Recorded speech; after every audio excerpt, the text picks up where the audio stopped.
Практически с 17:00 до 22:00 вот такое напряжение подается. Смотрите, 111 подается. Это видео к нам в информационную службу отправил Беслан Цуров. Низкое напряжение в сети для мужчины. Головная боль.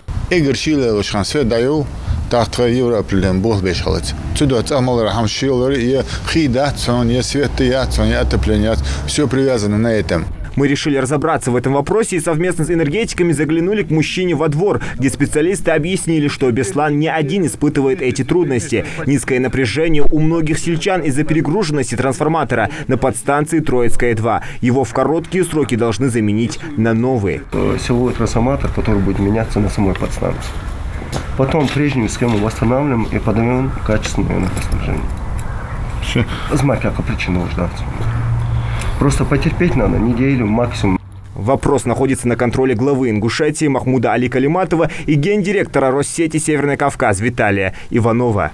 Гадать, почему напряжение слабое, не приходится. Все из-за того, что трансформатор на подстанции Троицкая-2 работает со значительным перегрузом. Как говорят энергетики, он не резиновый, и подключаться к нему незаконно нельзя. И из-за халатности некоторых людей страдают остальные. Ведь электроэнергию, как выяснилось позже, потребляла и криптоферма.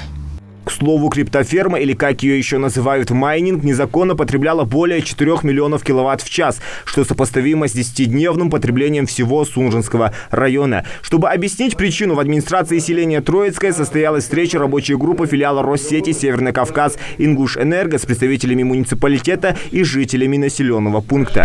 Мероприятие инициировали энергетики в рамках реализации поручения исполняющего обязанности директора предприятия Вахи Евлоева. Так, специалисты рассказали о безучетном хищении энергии, ведь более 60% новостроев в селе незаконное, бездоговорное подключение. Сети не развиваются, все, что построено, присоединяется к существующим сетям. Это пропускная низкая способность проводов, это нехватка мощности трансформатора. Сейчас это нехватка мощности на силовой подстанции. Почему нехватка? В летний режимный день этот трансформатор, он обеспечивает нужной мощностью данное село, сельское поселение. То есть тоже в зимний период времени, когда все включают дополнительные бытовые приборы.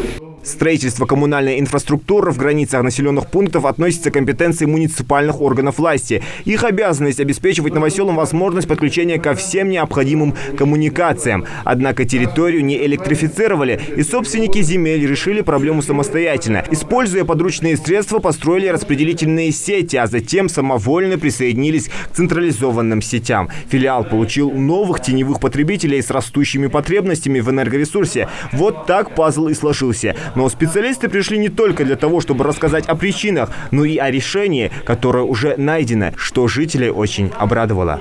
Да.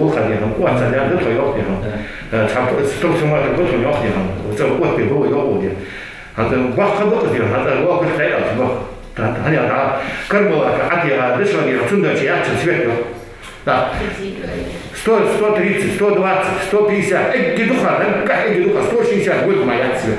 Вот та самая подстанция Троицкая-2. Она и питает сельское поселение. Существующий трансформатор мощностью 6300 киловатт будет заменен на новый с мощностью до 10 тысяч киловатт. Трансформатор предоставит филиал Ставрополь-Энерго. Трансформатор выделен. Значит, сейчас идет вопрос организации доставки. Значит, я думаю, после замены данного трансформатора у людей напряжение в сети улучшится.